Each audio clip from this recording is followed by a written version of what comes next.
Good morning from WKYT News. I'm Bill Bryant, hoping you're enjoying your weekend. It's often said that education changes the futures of individuals and can change the world. Kentucky has had its challenges with education over the years, but also has had some nice bright spots that indicate progress. Since the Kentucky Education Reform Act was passed about 26 years ago now, the Kentucky Department of Education has been run by a commissioner who does not answer directly to the governor or legislature.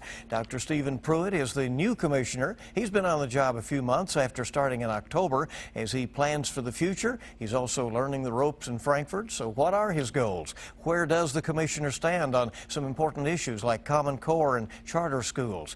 Will he continue some of the initiatives started by his predecessor, Dr. Terry Holliday, who often stepped in when he felt schools were in trouble? Kentucky Education Commissioner Dr. Stephen Pruitt is in the middle of conducting some town hall meetings around the state. Joining us now on Kentucky Newsmakers. Good to see you. Thanks for coming in. Thank you for having me. Appreciate it very much. Why did you seek this position, and how is it going so far? It's going great. It's the best decision I've ever made. It's from a career perspective, from a personal perspective, I'm absolutely loving being in Kentucky. As far as why I sought it, I've had an opportunity to work in education policy for a while now. And all the way back to my days when I was at the Georgia Department of Education, we always looked at Kentucky as a shining star.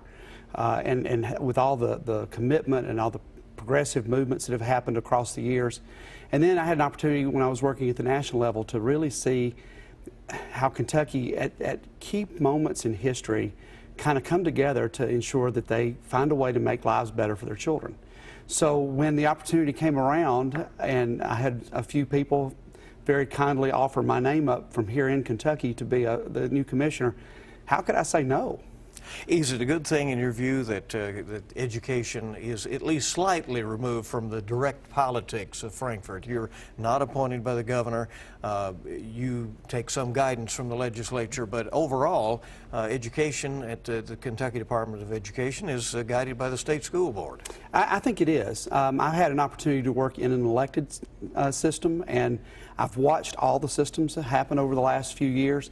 And I think that there's a benefit. I think the writers of KARA were very thoughtful and deliberate about that. What it does is it allows us to have some consistency across time.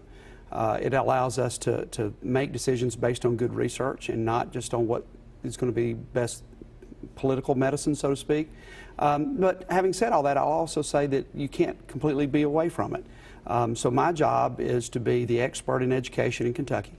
To run an agency that can support our schools, our districts, but also offer good information, and to be a good partner with the governor and with the legislature so that together, because really we can't improve education any one of us alone, but at the same time I think it's been a good decision overall. It's worth noting, and it was, that you took this post right in the middle of a governor's race where there was you know, talk about going one way or the other and that sort of thing. That didn't scare you away. No, it didn't.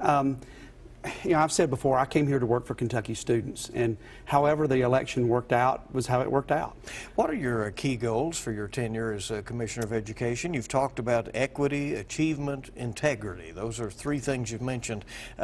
Take those in order. How do you ensure that students have access and the chance to succeed? Sure. So I would say my whole career has sort of been built on those three pillars, and it's what I want to ensure that we do as an agency, and I hope that we build this as a full state.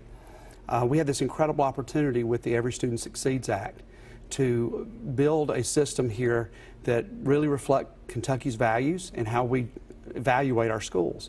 So in doing that, I think the first thing is we have to think about equity.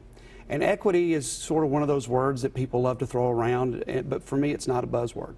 For me, it's about opportunity. We talk a lot about achievement gap and all that, but for me, there's an opportunity gap. So on the front end, how do we work with our schools and our districts to ensure that every student has every opportunity that they could ever want? When they cross the stage at graduation, they can go directly into a career, they can go to a 2-year community or technical college, or they can go to a 4-year university. But we've given them the opportunity for them to make that decision about their life. With achievement, you know, people think that's test scores, and I would say, of course, that's part of it, But I would also say that there are things that aren't tested that are also important. You know, not everything that counts can be counted, and not everything that can be counted counts, as Einstein said. And so we need to embrace the fact that we need kids to have an opportunity to be excellent in their chosen area of interest. And then finally, integrity. To me, it's about being honest with the kids and the adults that work with them. So our new accountability system needs to be something that we're just being honest with where students are, where they're performing, but also honest with the adults so that they know that the decisions that they're making and how they're supporting the students are the ones that are in the best interest of the students. What can the schools do, though, when there is such an economic component and a family support component so many times? When children, when they have backing at home, they tend to do very well in school, and when it's a difficult situation, there's often a challenge at school. You know, that's true. I mean, we see that, I think, around the country, but what we've also seen around the country is that when we raise the bar for students and when we provide the appropriate supports for our teachers and our students, they achieve incredible things.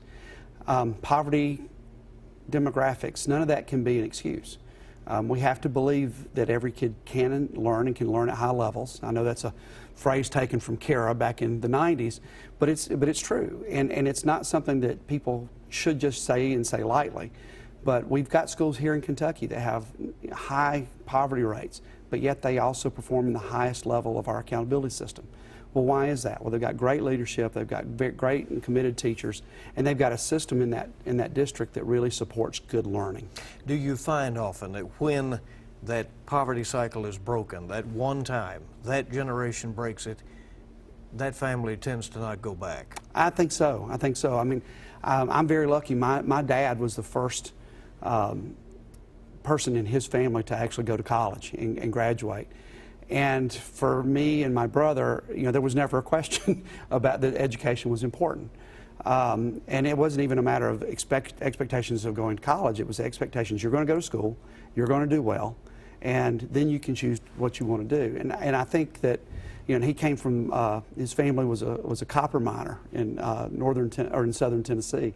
And I think we see that across the board. It's a personal anecdote, but once that happens and that culture of expectation, I think, changes, it really makes a huge benefit for our kids. What are you learning or hoping to learn in these town hall meetings that you're holding across the Commonwealth? I tell you, these are some of the most exciting things. It's the easiest meeting I go to because I just get to sit and listen.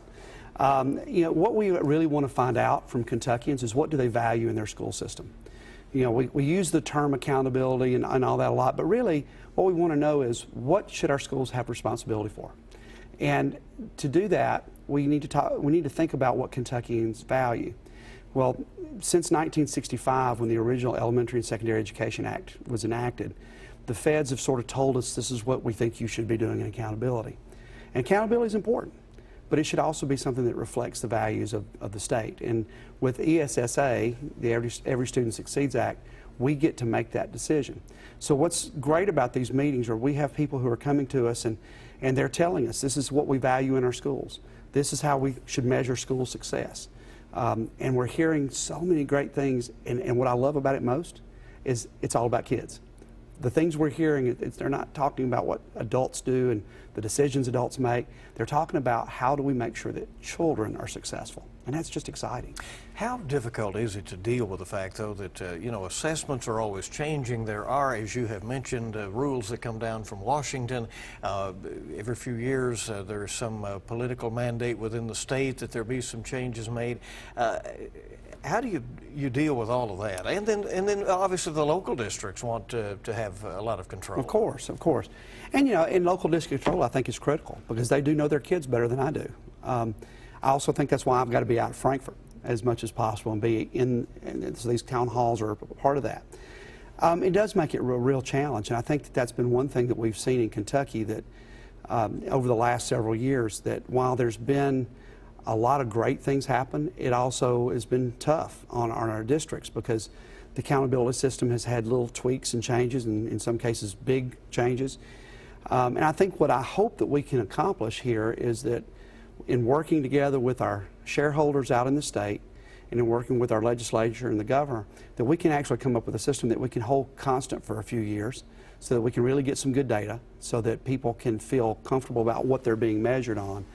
But yeah, I mean, education is one of those things. It's pretty hard sometimes to reach that consistency. Are the elements of that contained in the Senate Bill 1 that has been debated? Well, you know, the biggest thing about Senate Bill 1 for us has been timing.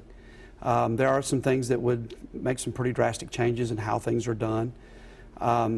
We haven't gotten the regulations from the feds yet. It looks like that's not going to come till October, which means probably November or December. And so what we've been hearing from many groups in Washington is states don't do any new legislation. Wait, let's see what happens. I don't feel like we can wait on hearing what our state wants to have happen in the accountability system, so we're moving forward on these town halls and such.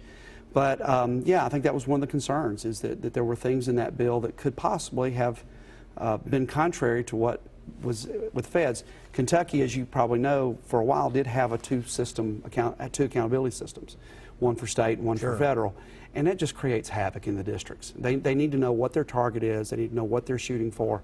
And we've seen this in other states when there are two systems. A lot of testing and a lot of teaching to test. Yeah. Right. Yeah. Common Core academic standards. You're continuing to gather some feedback, but generally, how do you feel about Common Core? Well, I think Common Core was, you know, it was developed by the states to increase rigor. But in Kentucky, they've been in now for 5 years, and I think it's time for us to go back and take a look at them. That's been going on for about the last year. When I got here, there was some conversation about, well, do we move forward? And I felt strongly that we needed to give our public time to see those standards again. And also, I wanted to give the new governor an opportunity to weigh in on where we were. So we're in the process of making adjustments. We did get from the first round, where we had around 5,000 people comment on the standards, that by and large they like them. And you know, when you talk about standards, a lot of people get standards and curriculum mixed up, and because the reality is sometimes there's only so many ways you can say divide by double-digit numbers. But what we got was some great feedback about moving some things to different grade levels. We got some feedback that there are some of them not as clear as they need to be, and we got some feedback that there's some things that we need to add. Calculus, for instance, at the high school level. Cursive handwriting in elementary school. You know, we've gotten some feedback, so we're going back and making those adjustments. And I would say that at the end of this process, I don't think we could call them Common Core anymore, because there will be enough change that I don't think that would be a fair statement. Dr. Stephen Pruitt is the Kentucky Education Commissioner. We'll ask him several more questions. We're coming back in just a moment, including about charter schools. Where does he stand on that? And should the state take over when a district is in trouble? We're back in a moment.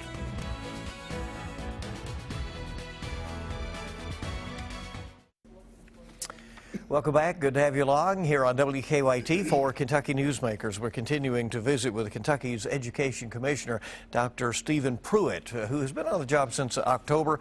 Are you learning the ropes in Frankfort? That's something to do at this point, right? I am, absolutely, absolutely. You know, for me, the most important thing about any job is the relationships you build. And so I've spent a lot of time since October 16th getting to know people, superintendents, our legislators, the governor's office, you know, because to me, at the end of the day, even if you have times you don't agree, that relationship still can help you forge a better way forward. What did the state school board indicate that they were looking for when they hired you? I think several things. I think they wanted somebody that's had a background in education policy that showed that they had a commitment to pushing good change. But I think what I heard most was they wanted somebody that was a collaborator. They felt like we were at a time in Kentucky's education history that we needed somebody that can bring people together, and I think that's been a strength of mine. You've seen charter schools work. Kentucky does not even at this point have a law that defines what a charter school is. There's some talk of some pilot programs.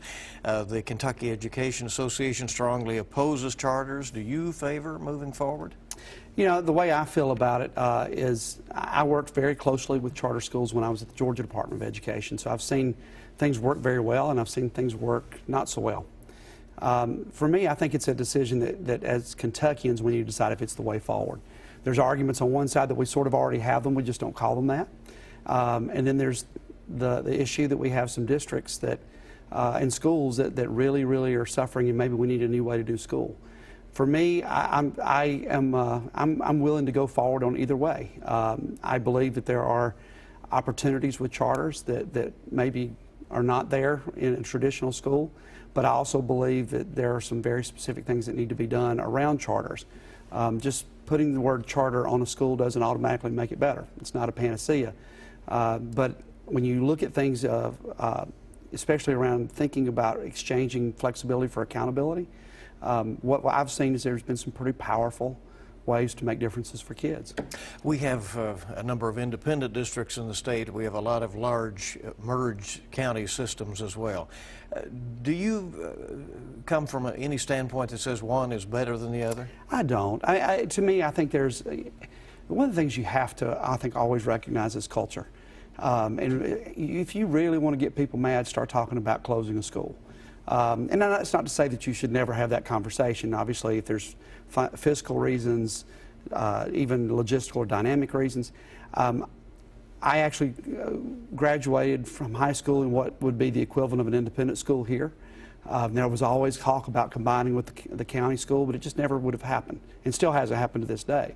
So I don't know that there's one that's better than the other. What I think is that leaders work together on doing what's best for kids and take what's the best needs of the adults out of the equation. Your predecessor, Dr. Terry Holliday, often aggressively targeted schools when they fell behind and moved in. Would you do that? Well, I think if we needed to, sure. But I think that there's a lot of steps that happen before that. To me, that's a last resort. I think that it's always better when the local districts work to make their own turnaround. But I do think that there's a role that the state agency needs to play in helping that. You know, we've had a very rich history with our priority school program under the No Child Left Behind and under the waiver that's been in since 2009, where we've seen a lot of schools come off the priority list. And what's been great about it is, in fact, I would say that the schools that have come off the priority list, we've got to be in the lead of the country of the number of schools that come off. But what's most impressive to me is they don't go back on. Because when we go in, we build a system, a sustainable system.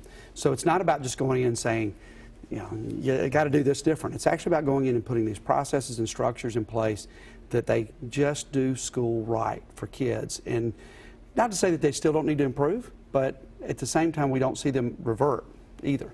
If a child is in the district with a troubled school, and some might say basically trapped in that situation, should parents be allowed to transfer them elsewhere? Again, I think that's got to be something that's decided at the local level. There was a provision for that in No Child Left Behind. I think that there's got to be a lot of discussion around that, in particular between the parents and the school. For me, I think a big part of it is the more investment that the parents have in the school too. They are the customers, so they can also drive change at those local schools too. How do you encourage parents to be involved in schools, and grandparents, citizens for that matter? Sure. Well, you know, we've got a lot of unique things here in Kentucky that already kind of enhance that. Our site-based councils, for instance, are something that all of our schools have that I've not seen in a lot of states. In fact, that's kind of one of the charter issues. With a charter school, you have to have that. Well, Kentucky already has that in a lot of our schools. But I think just being engaged and being willing to question. I know that that's not always a comfortable thing for our educators, but for me, I think the more parents are in our schools, the more our parents are engaged with our district superintendents, our boards, that they are going a little bit extra to actually understand the situation and to be advocates for their children. I think that we see incredible changes when parents do that. We seem to be at a crossroads in terms of preparing students for the future. Some have come to say that we need to be pushing more and more students toward science, math, subjects of that nature. Push everybody toward a college-bound curriculum, while others say, well, there are good-paying jobs that are skilled labor. Do you still, and you said early in this interview that we should have schools that allow children to be anything that they want to be. Do schools have a role in helping them define who they are? Oh, absolutely they do. For me, a lot of high school is about flexibility and a lot about them trying different things to see where they want to go. I don't think that an adult making a decision when a child enters ninth grade about what they think they should be is the right one. I think that we offer them enough opportunities that they can start helping themselves think about where they want to go. But there's certainly a role for the school in advisement, in giving them those opportunities. I don't believe what we should do is have kids take courses that help a school meet an accountability standard because it's just the accountability standard. I think that we should develop a system where students are available and are promoting going into the visual and performing arts. I'm a science guy, so naturally I love the sciences, but I also know that the careers of the future are STEM-based. But the thing about STEM is it's not all about four-year college. Some of it's about two-year college, and so giving those kids opportunities to make those decisions, I think is key. Now, there's a level that every kid of knowledge that every kid should have about every subject, but there should be an opportunity for those kids to really make some of their own decisions. Dr. Stephen Pruitt, the new Kentucky Education Commissioner, thanks for coming by. We appreciate it very much, and hope you'll do it again. And Absolutely. Keep us informed, all right? Will do. Thank you. And we'll be back on WKYT's Kentucky Newsmakers in just a moment. Welcome back to Kentucky Newsmakers. A major national prescription drug and heroin summit was held this week in Atlanta. Among the participants were President Obama and Kentucky Congressman Hal Rogers. WKYT's Miranda Combs, who has long covered Kentucky's deadly drug problems, also covered the summit. She'll join us to talk about it. Here's a quick wrap-up of what went on in Atlanta. This epidemic had its epicenter in Kentucky. He was the only major college president to travel to the summit, a chance for him to learn more about something his university is trying to fight. These cases so devastate families. And at the University of Kentucky, we believe we're the university for Kentucky, and we have a responsibility. So we're working on prevention efforts, including... In each of these rooms, topics were broken down, hashed out, and questioned. A chance for all sides, from law enforcement to the medical community to treatment experts, to say what's working and what isn't. This is the only place where all of those people come together in the same place and learn from each other. This gathering of more than 2,000 is Congressman Rogers' brainchild, modeled after Operation Unite's philosophy, that if we take a holistic approach to stopping the epidemic, an end will come soon. Right now, though, numbers continue to rise at startling rates. More babies are being born dependent on drugs than the year before, and the number of heroin deaths has quadrupled in the past 4 years. Rogers says education among everyone here is the start of changing that cycle. So it's an educational thing for the people that are involved in fighting abuse all around the country from different angles, learning and sharing together. And it's not just Kentucky's drug epidemic. It's so large, the President of the United States stopped in yesterday, a presence Rogers couldn't have predicted at the first summit 5 years ago. Yes, it's confirmation that this is a huge problem that the country faces. And it's also a confirmation that this summit is terribly important in fighting that scourge. Miranda Combs is with us now. Yeah, with the President, Congressman Rogers, other high-profile people, the President of UK. Does that underscore what a national problem and tragedy this is? It really does, and how this summit has grown over the past 5 years since it started. But a lot of legislators from different states were there trading ideas, and it also points out an interesting thing about Kentucky in particular, because a lot of these states may be dealing with different drugs as their biggest problem. Here in Kentucky, we actually have two different types of drugs that are still a problem. Like, so you go to southern and eastern Kentucky, you're still dealing with prescription pills a lot. You head up to central and northern Kentucky, and now they're seeing the heroin and the fentanyl taking over. So we've got it all right here in Kentucky, unfortunately. The amazing thing is these treatment drugs then become a problem themselves so often. Well, that's what's starting to happen, and as you know, we've done a lot of stories on Suboxone, which is a treatment drug. Law enforcement will tell you that it's the most diverted drug in southern and eastern Kentucky, the most abused drug. But treatment specialists say, hey, this is what we have, and this is what works. So there's very much a difference of opinion on that. I understand a lot of people were interested in your stories that you've done here in Kentucky while you were there in Atlanta.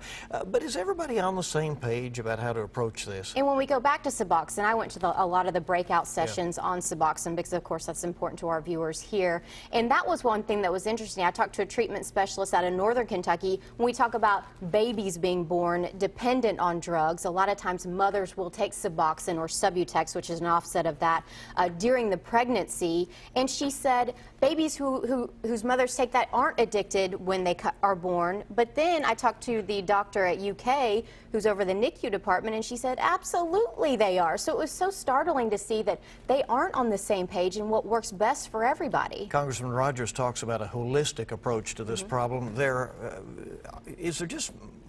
Are there more people involved than meet the eye here? That was another session we sat in on, which surprised me. Pharmacists, you know, they are now, some of them are prescribing Narcan to reverse the effects of an opioid overdose, but they're also having to take more of an effort to watch these people when they come in asking for prescriptions and start thinking, wait a minute, weren't you in here last week for the same thing? Is this a different doctor that you went to? Why do you have a different prescription? So they're having to make a more positive effort towards trying to figure out what's going on and stopping this before it gets too far. Well, we'll see what kind of strategy comes up going forward. Miranda, thank you. Thank you for joining us for this edition of Kentucky Newsmakers from WKYT, and we hope you make it a good week ahead.